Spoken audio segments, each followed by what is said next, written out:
Hello, കോർപ്പറേഷൻ്റെ revision ആണ് എടുക്കുന്നത്. മുമ്പുള്ള ക്ലാസ്സുകൾ കണ്ടിട്ടുണ്ടോ ഇല്ലേ എന്നൊന്നും എനിക്കറിയില്ല. കുറേ കൊല്ലങ്ങളായിട്ട് ക്വസ്റ്റ്യൻ പേപ്പർ നോക്കുമ്പോൾ അതിൽ റിപ്പീറ്റ് ചെയ്ത് വന്നിട്ടുള്ള ചില പോർഷൻസ് സെലക്ട് ചെയ്തിട്ട് അത് വീണ്ടും ഒന്നും കൂടി പറഞ്ഞു തരാമെന്ന് വിചാരിക്കുകയാണ്. അപ്പോൾ നമ്മൾ കോർപ്പറേഷൻ സ്റ്റാർട്ട് ചെയ്തിട്ടുള്ള സമയത്ത് പറഞ്ഞിട്ടുള്ള മോസ്റ്റ് ഇമ്പോർട്ടൻ്റ് ആയിട്ടുള്ള ആക്റ്റാണ് 1904 ആക്ട്. എല്ലാ ക്വസ്റ്റ്യൻ പേപ്പറിലും ഒന്നെങ്കിൽ 4 മാർക്കിൻ്റെ അല്ലെങ്കിൽ 8 മാർക്കിൻ്റെ ഒക്കെ ക്വസ്റ്റ്യൻസ് ആയിട്ട് വന്നിട്ടുള്ളതാണ് 1904 ആക്ട്. കാരണം എന്താന്ന് പറഞ്ഞു കഴിഞ്ഞാൽ the cooperative movement in India is started with the passing of the 1904 act. നമ്മളത് ആദ്യം തന്നെ പറഞ്ഞിട്ടുള്ളതാണ്. 1904 ആക്ട് നിലവിൽ വന്നതിന്റെ അടിസ്ഥാനത്തിലാണ് ഇന്ത്യയിലെ കോഓപ്പറേറ്റീവ് മൂവ്മെന്റ് എന്ന് പറയുന്നത് സ്റ്റാർട്ട് ചെയ്തിട്ടുള്ളത് എന്നുള്ളത്. സർ എഡ്വേർഡ് ലോ എന്ന് പറയുന്ന വ്യക്തിയുടെ ലീഡർഷിപ്പിൽ കോൺസ്റ്റിറ്റ്യൂട്ട് ചെയ്തിട്ടുള്ള കമ്മിറ്റി കൊടുത്തിട്ടുള്ള റെക്കമെൻഡേഷൻ ആണ് constitution of cooperative credit societies and on the basis of their report on the model of Raiffeisen and Schulz societies in Germany, Cooperative Credit Societies Act came into force on the basis of the provisions included in the 1904 Act. അതില് important ആയിട്ടുള്ള provisions നമ്മൾ അന്ന് പറഞ്ഞിട്ടുള്ളതാണ്. എന്നാലും വീണ്ടും ഒന്നും കൂടി പറയാം. അതിന്റെ main aim is encouragement of thrift, self-help and cooperation among the agriculturists, artisans and persons of limited means. നമുക്കറിയാം സാധാരണക്കാരായിട്ടുള്ള ആൾക്കാർ ആണ് കോഓപ്പറേറ്റീവ് സൊസൈറ്റികളൊക്കെ ആദ്യകാലത്ത് ഓർഗനൈസ് ചെയ്തിട്ടുള്ളത്. അതുകൊണ്ടാണ് നമ്മൾ കോഓപ്പറേറ്റീവ് സൊസൈറ്റിക്ക് ഒരു സിമ്പിൾ ഡെഫിനിഷൻ കൊടുത്തിട്ടുള്ളത്. It is the organisation of the villagers. അപ്പൊ കോഓപ്പറേറ്റീവ് സൊസൈറ്റി എന്ന് പറയുന്നത് അഗ്രികൾച്ചറിസ്റ്റ്. നമുക്കറിയാം, ഇപ്പൊ റീസെന്റ് ആയിട്ട് കുറച്ചു കാലങ്ങൾക്ക് മുമ്പ് വരെ നമ്മൾ ആരോട് ചോദിച്ചു കഴിഞ്ഞാലും അവരുടെ മെയിൻ ഓക്യുപ്പേഷൻ എന്ന് പറയുന്നത് അഗ്രികൾച്ചർ എന്ന് തന്നെയാണ് പറഞ്ഞിട്ടുണ്ടായിരുന്നത്. അപ്പൊ agriculturist, artisans and persons of limited means എന്ന് പറഞ്ഞാൽ അന്നത്തെ ഉപജീവന മാർഗത്തിന് വേണ്ടിയിട്ട് തൊഴിലെടുക്കുന്നതായിട്ടുള്ള ആൾക്കാര്, ആർട്ടിസൻസ്, അഗ്രികൾച്ചറിസ്റ്റ് തുടങ്ങിയിട്ടുള്ള ആളുകളില് അവർക്ക് കിട്ടുന്ന വരുമാനത്തിന്റെ ഒരു നിശ്ചിത ശതമാനം സമ്പാദ്യത്തിന് വേണ്ടിയിട്ട് മാറ്റിവെക്കാനും അവരില് ഒരു സെൽഫ് ഹെൽപ്പിംഗ് മെന്റാലിറ്റി ക്രിയേറ്റ് ചെയ്യുന്നതിനും വേണ്ടിയിട്ടാണ് 1904 കോഓപ്പറേറ്റീവ് ക്രെഡിറ്റ് സൊസൈറ്റീസ് ആക്ട് എന്ന് പറയുന്നത് ഓർഗനൈസ് ചെയ്തിട്ടുള്ളത്. ഇനി അതിലെ ഇമ്പോർട്ടന്റ് ആയിട്ടുള്ള പ്രൊവിഷൻസ് ആണ് നമ്മൾ പറയുന്നത്. ഒന്നാമത്തെ provision, any 10 person living in the same village or town or belonging to the same caste or class can form a cooperative society for the purpose of thrift, self-help and cooperation among themselves. അതാണ് 1904 ആക്ടിന്റെ ഒന്നാമത്തെ provision ആയിട്ട് പറഞ്ഞിട്ടുള്ളത്. ഒരേ സ്ഥലത്ത് താമസിക്കുന്ന അല്ലെങ്കിൽ ഒരേ ചിന്താഗതിക്കാരായിട്ടുള്ള അല്ലെങ്കിൽ ഒരേ കാസ്റ്റിലോ ഒരേ ക്ലാസ്സിലോ ഉൾപ്പെടുന്നതായിട്ടുള്ള 10 ആളുകൾ ഉണ്ടെങ്കിൽ ഒരു cooperative society thrift, self help and cooperation എന്ന് പറയുന്ന പ്രിൻസിപ്പിളിന്റെ അടിസ്ഥാനത്തിൽ ഫോം ചെയ്യാമെന്നുള്ള പ്രൊവിഷനാണ് 1904 കോഓപ്പറേറ്റീവ് ക്രെഡിറ്റ് സൊസൈറ്റീസ് ആക്ടിലെ ഒന്നാമത്തെ പ്രൊവിഷനായിട്ട് പറഞ്ഞിട്ടുള്ളത്. ഇനി രണ്ടാമത് പറയുന്നത്, the objective of the society is to raise fund by way of deposits from members, non-members and loans from members, government and other cooperative institutions, and the same can be utilized for providing loans and advances by obtaining permission from the registrar of cooperative societies. ചുരുക്കത്തിൽ പറഞ്ഞാൽ എവിടുന്നൊക്കെയാണ് fund കിട്ടാനായിട്ട് possibility ഉള്ളത്, അത് deposit ആയിട്ട് കിട്ടാം, loans ആയിട്ട് കിട്ടാം, ഏത് രൂപത്തിലാണെങ്കിലും കളക്ട് ചെയ്യാനായിട്ട് സാധ്യതയുള്ള പരമാവധി ഫണ്ട് കളക്ട് ചെയ്യുകയും ആ കളക്ട് ചെയ്യുന്നതായിട്ടുള്ള ഫണ്ട് മെമ്പർമാരായിട്ടുള്ള ആളുകളുടെ പ്രൊഡക്റ്റീവ് ആയിട്ടുള്ള ആവശ്യങ്ങൾക്ക് വേണ്ടിയിട്ട് രജിസ്ട്രാറുടെ മുന്നനുമതിയോടുകൂടി ലോൺസ് ആൻഡ് അഡ്വാൻസസ് ആയിട്ട് പ്രൊവൈഡ് ചെയ്യുകയും ചെയ്യുന്നതിന് വേണ്ടി കൂടിയിട്ടാണ് 1904 ആക്ട് അനുസരിച്ചുള്ള കോഓപ്പറേറ്റീവ് സൊസൈറ്റികൾ രൂപീകരിക്കപ്പെട്ടിട്ട് ഉള്ളത്. And the third one is central government may appoint a person to be the registrar of cooperative societies for each province. ഇപ്പോഴാണ് ഓരോ സംസ്ഥാനങ്ങൾക്ക് പ്രത്യേകമായിട്ടുള്ള കോഓപ്പറേറ്റീവ് സൊസൈറ്റീസ് ആക്ട് വന്നിട്ടുള്ളത്. അന്നത്തെ കാലഘട്ടത്തിൽ ഒരു രാജ്യത്തിന് മൊത്തത്തിൽ ആപ്ലിക്കബിൾ ആയിട്ടുള്ള ഒരു നിയമമാണ് ഉണ്ടായിരുന്നത്. അതാണ് 1904 ആക്ട് എന്ന് പറയുന്നത്.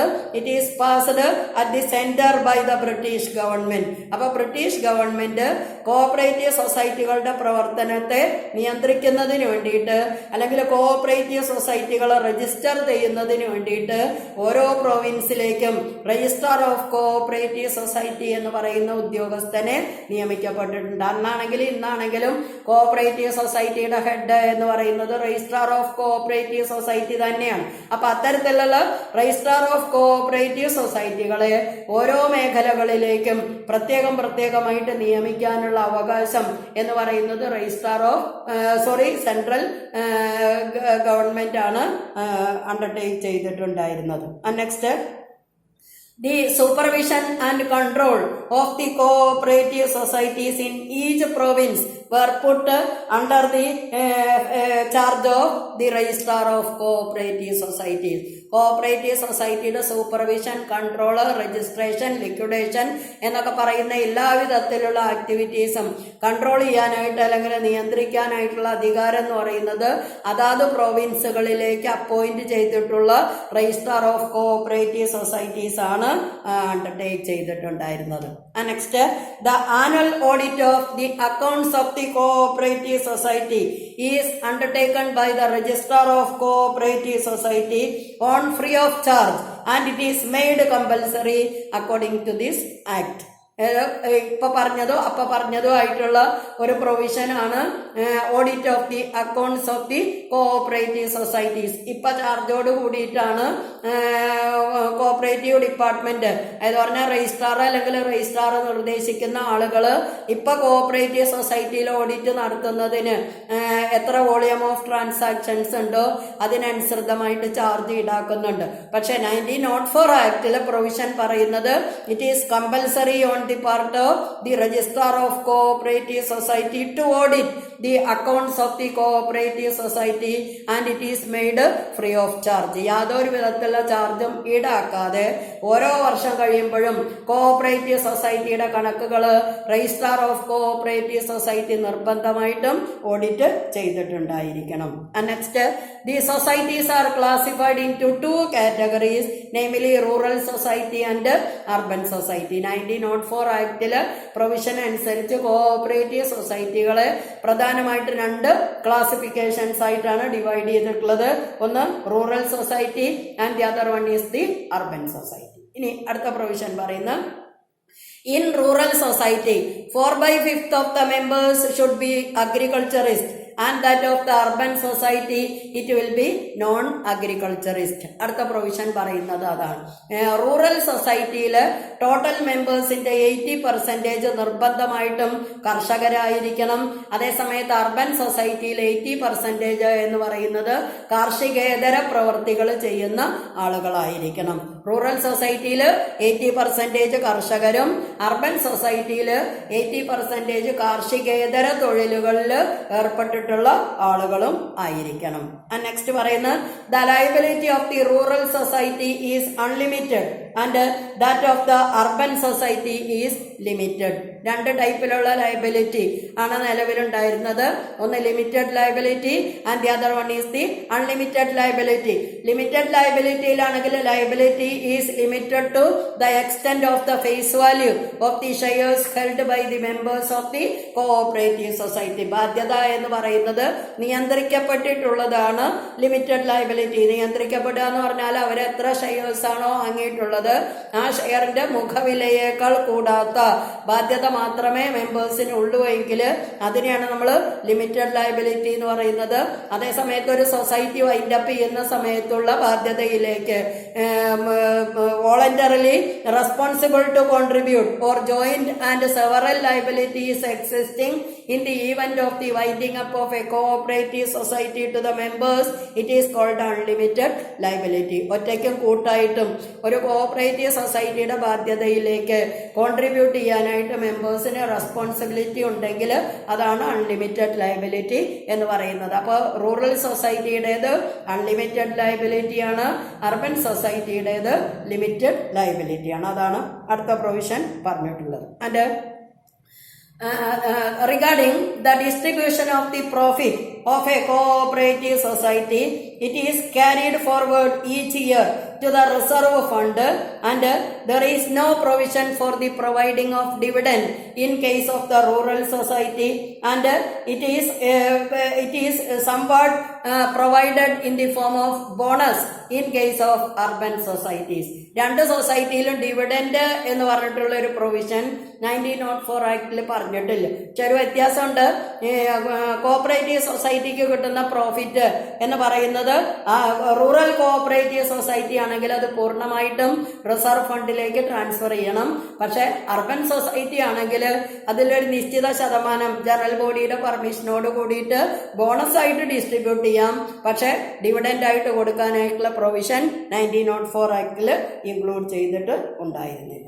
നെക്സ്റ്റ് പറയുന്ന loans are given only to the members on real security but not ordinarily in case of the ornaments or any other form accepted by the society. ഇപ്പൊ നമ്മള് സ്വർണത്തിനൊക്കെ നല്ല വിലയുള്ള സമയമാണ്. അപ്പൊ മിക്കവാറും ആളുകൾ സാമ്പത്തികമായിട്ട് ബുദ്ധിമുട്ട് വന്നാല് ഓർണമെന്റ്സ് പ്ലഡ് ചെയ്തിട്ടാണ് ലോൺസ് ആൻഡ് അഡ്വാൻസസ് അവെയിൽ ചെയ്യുക. പക്ഷെ അന്നത്തെ കാലത്ത് ഈ ഓർണമെന്റ്സ് വ്യാജാണോ അല്ലെങ്കിൽ ശരിക്കുള്ളതാണോ എന്ന് ചെക്ക് ചെയ്യാനുള്ള സംവിധാനങ്ങൾ ഇല്ലാതിരുന്നത് കൊണ്ട് ഓർണമെന്റ്സിന്റെ അടിസ്ഥാനത്തിൽ ലോൺസ് ആൻഡ് അഡ്വാൻസസ് കൊടുക്കുന്ന സംവിധാനം ക്രെഡിറ്റ് കോഓപ്പറേറ്റീവ് സൊസൈറ്റികൾ അണ്ടർടേക്ക് ചെയ്തിട്ടുണ്ടായിരുന്നില്ല.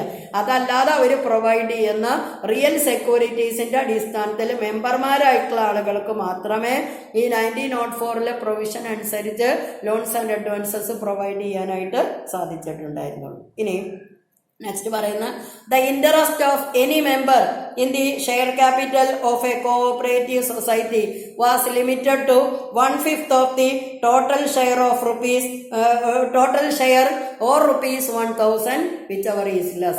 ഒരാൾ കോൺട്രിബ്യൂട്ട് ചെയ്തിട്ടുള്ള ക്യാപിറ്റൽ എത്രയാണോ ആ ക്യാപിറ്റലിന്റെ 1/5 എക്സീഡ് ചെയ്യാത്ത തുക അല്ലെങ്കിൽ 1000 rupees ഏതാണ് കുറവെങ്കിൽ അത്രയും തുക മാത്രമേ റേറ്റ് ഓഫ് ഇൻട്രസ്റ്റ് ആയിട്ട് ഒരാൾക്ക് പ്രൊവൈഡ് ചെയ്യാനായിട്ടുള്ള പ്രൊവിഷൻ 1904 ആക്ടിൽ ഇൻക്ലൂഡ് ചെയ്തിട്ടുള്ളൂ. എന്ന് പറഞ്ഞു കഴിഞ്ഞാൽ ആളുകളുടെ മൊണോപ്പൊളി റൈറ്റ് എന്ന് പറയുന്നത് കൺട്രോൾ ചെയ്യുന്നതിന് വേണ്ടിയിട്ടാണ് ഇങ്ങനെ ഒരു പ്രൊവിഷൻ 1904 ആക്ടിൽ ഇൻക്ലൂഡ് ചെയ്തിട്ടുള്ളത്.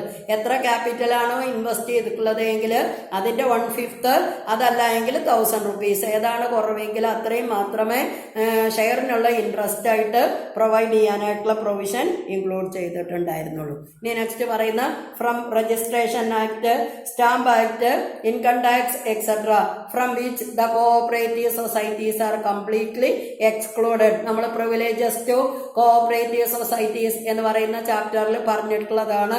മറ്റ് സ്ഥാപനങ്ങൾക്കൊന്നും കൊടുക്കാത്ത ഒരു പ്രത്യേക പ്രിവിലേജ് എന്ന് പറയുന്നത് ഏത് കാലത്തും ഗവൺമെന്റ് കോഓപ്പറേറ്റീവ് സൊസൈറ്റികൾക്ക് കൊടുത്തിട്ടുണ്ട്. ആ പ്രിവിലേജിൽ ഏറ്റവും ഇമ്പോർട്ടന്റ് ആയിട്ടുള്ള പ്രൊവിഷൻസ് ആണ് നമ്മൾ പറഞ്ഞത്. Income tax act, stamp act, registration act തുടങ്ങിയിട്ടുള്ള നിർബന്ധിതമായിട്ടുള്ള പേയ്മെന്റുകളിൽ നിന്ന് എല്ലാ കോഓപ്പറേറ്റീവ് സൊസൈറ്റികളെയും എക്സംപ്റ്റ് ചെയ്തിട്ടുണ്ട്. അതേപോലെ the share capital of the members of a society was exempted from attachment for the debts to others of the cooperative societies. Share capital ഒരു കാരണവശാലും attachment പർപ്പസിന് വേണ്ടിയിട്ട് ഉപയോഗിക്കാനായിട്ടുള്ള പ്രൊവിഷൻ കോഓപ്പറേറ്റീവ് സൊസൈറ്റീസ് ആക്ടിൽ ഇൻക്ലൂഡ് ചെയ്തിട്ടില്ല. എന്ന് പറഞ്ഞാൽ നമ്മൾ ലോണ് കൊടുക്കാനായിട്ട് ബാക്കി നിൽക്കുന്നുണ്ടെങ്കിൽ ആ ലോണിലേക്ക് നമ്മളുടെ ഷെയർ ക്യാപിറ്റല് അഡ്ജസ്റ്റ് ചെയ്യാനായിട്ടുള്ള ഒരു പ്രൊവിഷൻ എന്ന് പറയുന്നത് അന്നത്തെ കോഓപ്പറേറ്റീവ് സൊസൈറ്റീസ് ആക്ടിൽ ഇൻക്ലൂഡ് ചെയ്തിട്ടില്ല. And finally the powers were given to the registrar appointed in each province for control and supervision of cooperative societies. ഒരു പ്രൊവിൻസിൽ ആരെയാണോ അപ്പോയിന്റ് ചെയ്തിട്ടുള്ളത് എങ്കിൽ അവർക്ക് മാത്രമേ ആ പ്രൊവിൻസിൽ വരുന്ന കോഓപ്പറേറ്റീവ് സൊസൈറ്റികൾ സൂപ്പർവൈസ് ചെയ്യാനും കൺട്രോൾ ചെയ്യാനുമായിട്ടുള്ള അധികാരം കൊടുത്തിട്ടുള്ളൂ. അല്ലാതെ ഏത് പ്രൊവിൻസിലുള്ള ആൾക്കും ഏത് പ്രൊവിൻസിൽ വർക്ക് ചെയ്യുന്ന കോഓപ്പറേറ്റീവ് സൊസൈറ്റികളെയും കൺട്രോൾ ചെയ്യാനായിട്ട് അല്ലെങ്കിൽ നിയന്ത്രിക്കാനുള്ള അധികാരം എന്ന് പറയുന്നത് പ്രൊവൈഡ് ചെയ്തിട്ടില്ല. അതാണ് അടുത്ത പ്രൊവിഷൻ. ഇനി 1904 ആക്ട് അനുസരിച്ച് രൂപീകരിക്കപ്പെട്ടിട്ടുള്ള കോഓപ്പറേറ്റീവ് സൊസൈറ്റികളുടെ സ്പെഷ്യൽ ഫീച്ചേഴ്സ് ആണ് നമ്മൾ പറയുന്നത്. ഒന്നാമത്, only credit cooperative societies with small area of operation only can be registered. നമ്മൾ പറഞ്ഞു, ഒരു വില്ലേജ് അല്ലെങ്കിൽ ഒരു ടൗണ് എന്ന് പറയുന്നത് പ്രവർത്തന പരിധി വരത്തക്ക വിധത്തിലാണ് ആദ്യകാലത്തുള്ള കോഓപ്പറേറ്റീവ് സൊസൈറ്റികളെല്ലാം തന്നെ രൂപീകരിക്കപ്പെട്ടിട്ടുള്ളത്.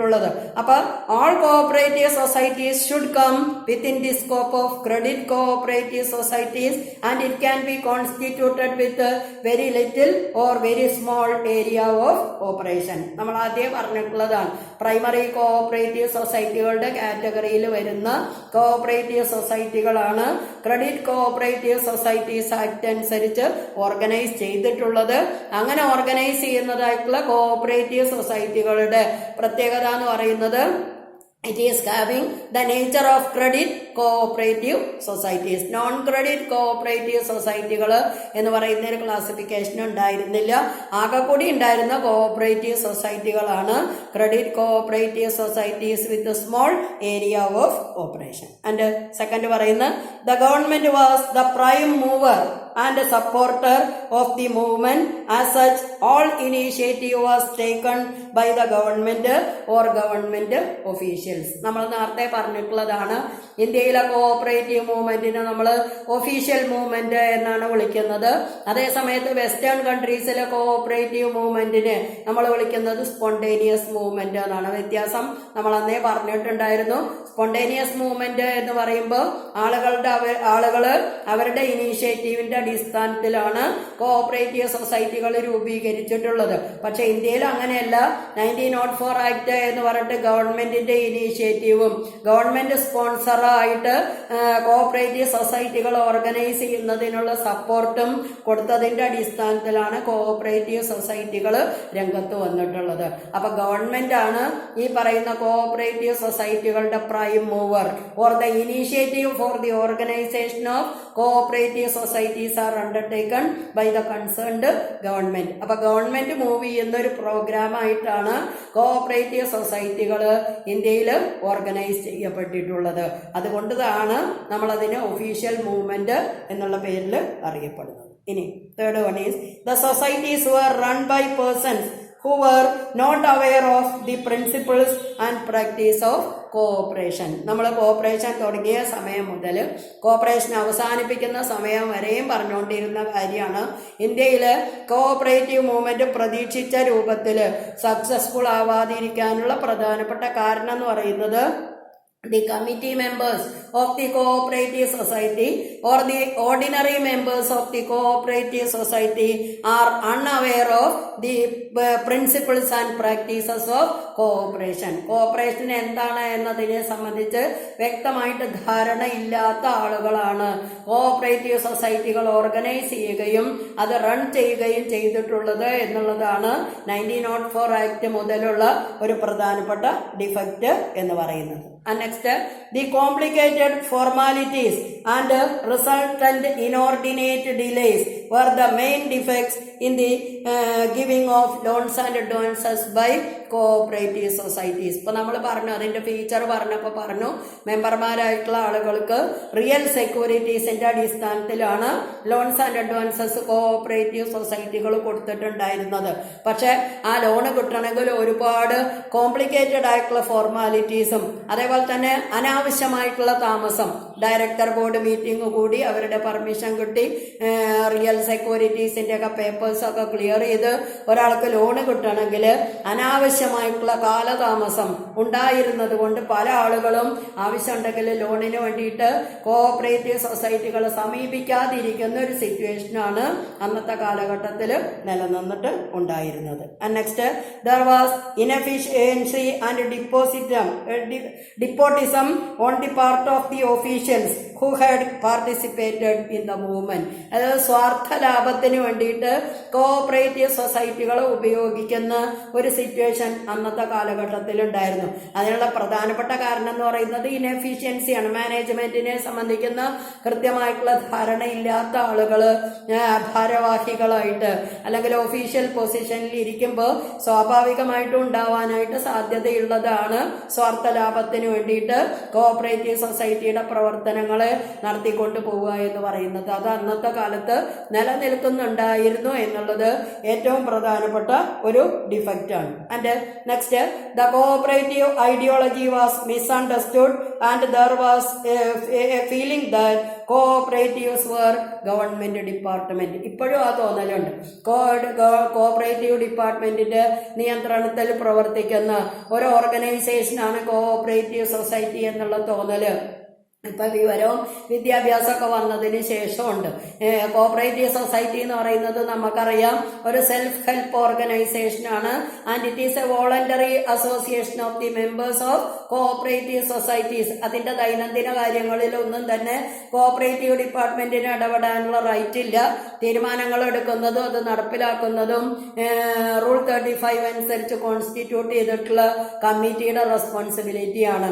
പക്ഷെ സാധാരണക്കാര് പുറത്തുനിന്ന് നോക്കുമ്പോൾ അവർക്ക് എല്ലായ്പ്പോഴുള്ളൊരു ഫീലിംഗ് എന്ന് പറയുന്നത് കോഓപ്പറേറ്റീവ് സൊസൈറ്റി എന്ന് പറയുന്നത് ഒരു ഗവൺമെന്റ് ഓർഗനൈസേഷനാണ്, അല്ലെങ്കിൽ ഗവൺമെന്റ് കൺട്രോൾ ചെയ്യുന്ന ഒരു ഓർഗനൈസേഷനാണ്. അതുകൊണ്ട് ഫ്രീ ആയിട്ട് ആവശ്യങ്ങൾക്ക് വേണ്ടിയിട്ട് കോഓപ്പറേറ്റീവ് സൊസൈറ്റികളെ അപ്രോച്ച് ചെയ്യാനായിട്ട് ആളുകൾ കാണിച്ചിട്ടുണ്ടായിരുന്ന ഒരു റിലക്റ്റൻസ് എന്ന് പറയുന്നതാണ് കോഓപ്പറേറ്റീവ് സൊസൈറ്റികൾ ഫെയിലിയർ ആവാനുള്ള മറ്റൊരു ഇമ്പോർട്ടൻ്റ് ആയിട്ടുള്ള റീസൺ ആയിട്ട് പോയിന്റ് ഔട്ട് ചെയ്യും. ഇനി നെക്സ്റ്റ്, 1904 ആക്ടിന്റെ മോസ്റ്റ് ഇമ്പോർട്ടൻ്റ് ആയിട്ടുള്ള ഡിഫക്ട്സ് ആണ് പറയുന്നത്.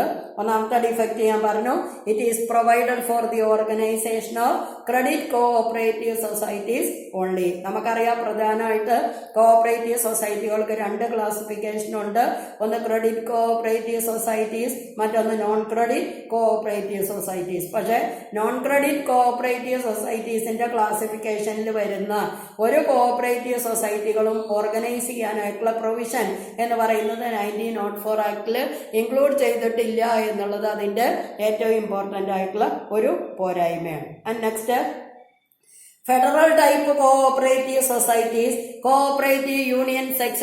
cannot be constituted according to the provisions of this act. നമ്മളിപ്പോൾ പറയുന്നുണ്ട് കേരളത്തിൽ circle cooperative union, state cooperative union എന്ന് പറയുന്ന 2 ഓർഗനൈസേഷൻസ് ഉണ്ട്. പക്ഷെ അന്നത്തെ കാലഘട്ടത്തിൽ കോഓപ്പറേറ്റീവ് യൂണിയൻസോ അല്ലെങ്കിൽ മറ്റ് കോഓപ്പറേറ്റീവ് സൊസൈറ്റികളും ഇൻഡിവിജ്വൽസും അംഗങ്ങളായിട്ടുള്ള ഫെഡറൽ ടൈപ്പ് കോഓപ്പറേറ്റീവ് സൊസൈറ്റികളോ കോൺസ്റ്റിറ്റ്യൂട്ട് ചെയ്യുന്നതിനുള്ള പ്രൊവിഷൻസ് ഇൻക്ലൂഡ് ചെയ്തിട്ടുണ്ടായിരുന്നില്ല. ആൻഡ് തേർഡ് പറയുന്നത് cooperative societies are classified in two namely rural society and urban society, which was unscientific. 2 വിധത്തിലുള്ള കോഓപ്പറേറ്റീവ് സൊസൈറ്റികളുടെ ക്ലാസിഫിക്കേഷൻ 1904 ആക്ടിൽ പറഞ്ഞിട്ടുണ്ട്.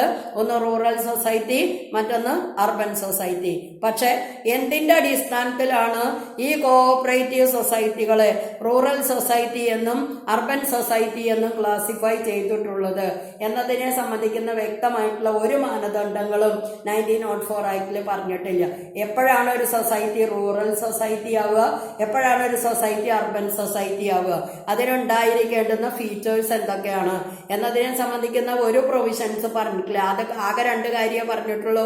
റൂറൽ സൊസൈറ്റി ആണെങ്കിൽ 80% ആളുകൾ അഗ്രികൾച്ചറിസ്റ്റും, അർബൻ സൊസൈറ്റി ആണെങ്കിൽ 80% ആളുകൾ നോൺ അഗ്രികൾച്ചറിസ്റ്റും ആവണം. റൂറൽ സൊസൈറ്റിക്ക് അൺലിമിറ്റഡ് ലയബിലിറ്റി ആണ്, അതേപോലെ അർബൻ സൊസൈറ്റിക്ക് ലിമിറ്റഡ് ലയബിലിറ്റി ആണ്. ഈ 2 പ്രൊവിഷൻ എന്നല്ലാതെ എന്തിന്റെ അടിസ്ഥാനത്തിലാണ് ഒരു കോഓപ്പറേറ്റീവ് സൊസൈറ്റിയെ റൂറൽ സൊസൈറ്റി എന്നും അർബൻ സൊസൈറ്റി എന്നും ക്ലാസിഫൈ ചെയ്യേണ്ടുന്നത് എന്നതിനെ സംബന്ധിക്കുന്ന വ്യക്തമായിട്ടുള്ള ധാരണ 1904 ആക്ടിൽ include ചെയ്തിട്ടുണ്ടായിരുന്നില്ല. And next is, there is no provision for the distribution of profit in the form of dividend. ആളുകൾക്ക് ഡിവിഡൻഡ് ആയിട്ട് അതിന് കിട്ടുന്നതായിട്ടുള്ള പ്രോഫിറ്റിന്റെ ഒരു നിശ്ചിത ശതമാനം ഡിസ്ട്രിബ്യൂട്ട് ചെയ്യുന്നത് സംബന്ധിക്കുന്ന യാതൊരു വിധത്തിലുള്ള പ്രൊവിഷൻസും 1904 ആക്ടിൽ ഇൻക്ലൂഡ് ചെയ്തിട്ടില്ല.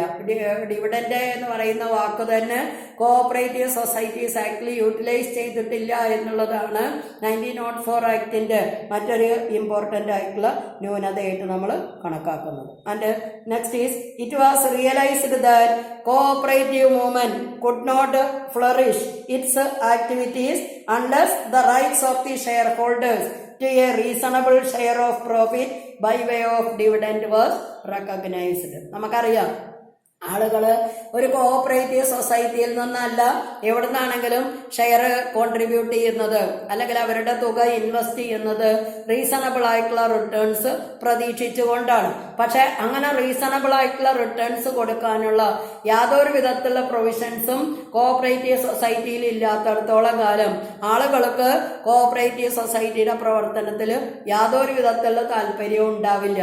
അപ്പൊ എങ്ങനെ ഷെയർ ഹോൾഡേഴ്സിന്റെ താല്പര്യം ഒരു കോഓപ്പറേറ്റീവ് സൊസൈറ്റിക്ക് പ്രൊട്ടക്ട് ചെയ്യാനായിട്ട് സാധിക്കും എന്നതിനെ സംബന്ധിക്കുന്ന പ്രൊവിഷൻസ് ഇൻക്ലൂഡ് ചെയ്യാത്തടത്തോളം കാലം ഒരു കോഓപ്പറേറ്റീവ് സൊസൈറ്റി ആര് ഓർഗനൈസ് ചെയ്താലും ദീർഘകാലത്തേക്ക് അതിന് സക്സസ്ഫുൾ ആയിട്ട് ഫംഗ്ഷൻ ചെയ്യാനായിട്ട് സാധിക്കില്ല. അപ്പൊ ഒരു നിശ്ചിത പ്രോഫിറ്റ് പെർസെന്റേജ് ഡിവിഡൻഡ് ആയിട്ട് ഷെയർ ഹോൾഡേഴ്സിന് കൊടുക്കാനുള്ള ഒരു പ്രൊവിഷൻ 1904 ആക്ടിൽ ഇൻക്ലൂഡ് ചെയ്തിട്ടില്ലാത്തത് അന്നത്തെ കാലഘട്ടത്തിലെ കോഓപ്പറേറ്റീവ് സൊസൈറ്റികൾ ഫ്ലറിഷ് ചെയ്യാതിരിക്കാൻ, അല്ലെങ്കിൽ നല്ല രീതിയിൽ ഓർഗനൈസ് ചെയ്ത് ഫംഗ്ഷൻ ചെയ്യാതിരിക്കാനായിട്ട് കോഓപ്പറേറ്റീവ് ഫീൽഡിൽ എമിനന്റ് ആയിട്ടുള്ള ആളുകൾ കണ്ടിട്ടുള്ള ഒരു പ്രധാനപ്പെട്ട ന്യൂനതയാണ്. ഇപ്പൊ നമുക്കറിയാം, സെക്ഷൻ 56 അനുസരിച്ചാണ് പ്രോഫിറ്റ് ഡിസ്ട്രിബ്യൂട്ട് ചെയ്യുന്നത്. അങ്ങനെ ഡിസ്ട്രിബ്യൂട്ട് ചെയ്യുമ്പോൾ കോഓപ്പറേറ്റീവ് സൊസൈറ്റിക്ക് ഓഡിറ്റിന് ശേഷം കണ്ടെത്തിയിട്ടുള്ള പ്രോഫിറ്റ് എത്രയാണോ ആ പ്രോഫിറ്റിന്റെ പരമാവധി 20% വരെ ഡിവിഡൻഡ് ആയിട്ട് ഡിസ്ട്രിബ്യൂട്ട് ചെയ്യാനായിട്ടുള്ള ഒരു പ്രൊവിഷൻ പറഞ്ഞിട്ടുണ്ട്. അപ്പൊ ആളുകൾക്ക് ഷെയർ വാങ്ങിക്കാനുള്ള ഒരു താല്പര്യം എന്ന് പറയുന്നത് പ്രോഫിറ്റബിൾ ആയിട്ട് വർക്ക് ചെയ്യുന്ന കോഓപ്പറേറ്റീവ് സൊസൈറ്റികളിൽ കൂടുതലുണ്ടാവും. കാരണം പ്രത്യേകിച്ച് എഫർട്ട് ഒന്നും എടുക്കാതെ അവർ എക്സ്പെക്ട് ചെയ്യുന്ന ഒരു റീസണബിൾ റേറ്റ് ഓഫ് റിട്ടേൺ എന്ന് പറയുന്നത് അവർ ഇൻവെസ്റ്റ് ചെയ്യുന്ന ഷെയർ ക്യാപിറ്റലിൽ നിന്ന് കിട്ടും. പക്ഷെ പണ്ടത്തെ കാലഘട്ടത്തിൽ എത്ര ഷെയർ ക്യാപിറ്റൽ ഇൻവെസ്റ്റ് ചെയ്താലും അംഗങ്ങൾക്ക് അർഹമായിട്ടുള്ള ഒരു ലാഭവിഹിതം കൊടുക്കാനുള്ള ഒരു പ്രൊവിഷൻ ഇൻക്ലൂഡ് ചെയ്തിട്ടില്ലാതിരുന്നത് കൊണ്ട് ഗവൺമെന്റിന്റെ മൂവ്മെന്റ് ആണെങ്കിലും ഗവൺമെന്റ് സപ്പോർട്ട് ചെയ്യുന്നതാണെങ്കിലും ആക്ട് അനുസരിച്ച് ഓർഗനൈസ് ചെയ്യുന്നതാണെങ്കിലും പ്രതീക്ഷിക്കുന്നത് പോലെ ഗവൺമെന്റ് ആക്ട് പാസ്സാക്കിയപ്പോൾ കോഓപ്പറേറ്റീവ് സൊസൈറ്റികൾക്ക് ഉണ്ടാകുമെന്ന് പ്രതീക്ഷിച്ചിട്ടുള്ള ഒരു സക്സസ് എന്ന് പറയുന്നത് ഉണ്ടാകാതിരിക്കാനുള്ള ഒരു പ്രധാനപ്പെട്ട കാരണം എന്ന് പറയുന്നതാണ് ഈ കോഓപ്പറേറ്റീവ് സൊസൈറ്റികളിൽ ലാഭവിഹിതം ഷെയർ ഹോൾഡേഴ്സിന് കൊടുക്കാനുള്ള ഒരു പ്രൊവിഷൻ ഇൻക്ലൂഡ് ചെയ്തിട്ടില്ലാത്തത്. ഇനി നെക്സ്റ്റ് പറയുന്ന the annual audit of the accounts of the cooperative society by the registrar of cooperative society on free of cost creates difficulty because the number of cooperative societies are increasing day by day. നമ്മൾ പറഞ്ഞു, registrar ചെയ്യേണ്ടുന്ന നിർബന്ധിതമായിട്ടുള്ള ഒരു കാര്യം എന്ന് പറയുന്നതാണ് audit of the accounts of A cooperative society. അത് നിർബന്ധമായിട്ടും registrar തന്നെ നേരിട്ട് ചെയ്തിട്ടുണ്ടായിരിക്കണം എന്ന് പറയുന്ന പ്രൊവിഷനാണ് 1904 കോഓപ്പറേറ്റീവ് സൊസൈറ്റീസ് ആക്ടിൽ ഇൻക്ലൂഡ് ചെയ്തിട്ടുള്ളത്. പക്ഷെ നമുക്കറിയാം, ആക്ട് വന്നതിന് ശേഷം കോഓപ്പറേറ്റീവ് സൊസൈറ്റിയുടെ എണ്ണത്തിൽ ഗണ്യമായിട്ടുള്ള പുരോഗതി വന്നിട്ടുണ്ട്. അപ്പൊ ഓരോ ദിവസവും കോഓപ്പറേറ്റീവ് സൊസൈറ്റിയുടെ എണ്ണം കൂടുകയും അങ്ങനെ കൂടുന്ന എല്ലാ എണ്ണത്തിലുള്ള കോഓപ്പറേറ്റീവ് സൊസൈറ്റികളിലും ഒരു സഹകരണ വർഷം അവസാനിക്കുമ്പോൾ ഫ്രീ ആയിട്ട് ഓഡിറ്റ് നടത്തുക എന്ന് പറയുന്ന കോഓപ്പറേറ്റീവ് രജിസ്ട്രാറുടെ റെസ്പോൺസിബിലിറ്റി എന്ന് പറയുന്നത് വളരെ സിവിയർ ആണ്. ഇപ്പൊ അങ്ങനെയല്ല, രജിസ്ട്രാർ നിർദ്ദേശിക്കുന്ന ഏതെങ്കിലും ഉദ്യോഗസ്ഥനാണ് കോഓപ്പറേറ്റീവ് സൊസൈറ്റിയിലെ ഓഡിറ്റ് എന്ന് പറയുന്നത് നടത്തുന്നത്. പിന്നെ അത് ചാർജബിൾ ആണ്. പക്ഷെ അന്നത്തെ കാലഘട്ടത്തിൽ അങ്ങനെയല്ല, ഒരുപാട് ഒഫീഷ്യൽസിനെ ഒന്നും കോഓപ്പറേറ്റീവ് മൂവ്മെന്റിൽ പോസ്റ്റ് ചെയ്തിട്ടില്ലാത്തത് കൊണ്ട് രജിസ്ട്രാർ ഓഫ് കോഓപ്പറേറ്റീവ് സൊസൈറ്റി എന്ന് പറഞ്ഞിട്ട് ഓരോ പ്രോവിൻസിലേക്കും ഗവൺമെന്റ് പ്രത്യേക അപ്പോയിന്റ് ചെയ്യുന്നതായിട്ടുള്ള ഉദ്യോഗസ്ഥൻ തന്നെ നേരിട്ട് കോഓപ്പറേറ്റീവ് സൊസൈറ്റികളുടെ അക്കൗണ്ടുകൾ വെരിഫൈ ചെയ്യേണ്ടുന്ന അല്ലെങ്കിൽ ഓഡിറ്റ് ചെയ്യേണ്ടുന്ന റെസ്പോൺസിബിലിറ്റി ഉണ്ടായിരുന്നു. അപ്പൊ ഓഫീസിലെ കാര്യങ്ങളും ചെയ്യണം, അതിന്റെ കൂട്ടത്തിൽ കോഓപ്പറേറ്റീവ് സൊസൈറ്റിയുടെ ഓഡിറ്റും ഫ്രീ ആയിട്ട് നടത്തുക എന്ന് പറയുന്നത് രജിസ്ട്രാർ ഓഫ് കോഓപ്പറേറ്റീവ് സൊസൈറ്റിയുടെ റെസ്പോൺസിബിലിറ്റി എന്ന് പറയുന്നത് വർദ്ധിപ്പിക്കും. അപ്പൊ ഒരിക്കലും അയാൾക്ക് ആത്മാർത്ഥമായിട്ട് എല്ലാ കോഓപ്പറേറ്റീവ് സൊസൈറ്റികളുടെയും ഓഡിറ്റ് സമയബന്ധിതമായിട്ട് പൂർത്തീകരിക്കാനായിട്ട് സാധിക്കാത്ത ഒരു സിറ്റുവേഷൻ ഉണ്ടായിരുന്നു എന്നുള്ളതും 1904 ആക്ടിന്റെ മറ്റൊരു പ്രധാനപ്പെട്ട ഡിഫക്റ്റാണ്. ഇനി 1912 ആക്ട് നാളെ പറയാം. Okay, thank you.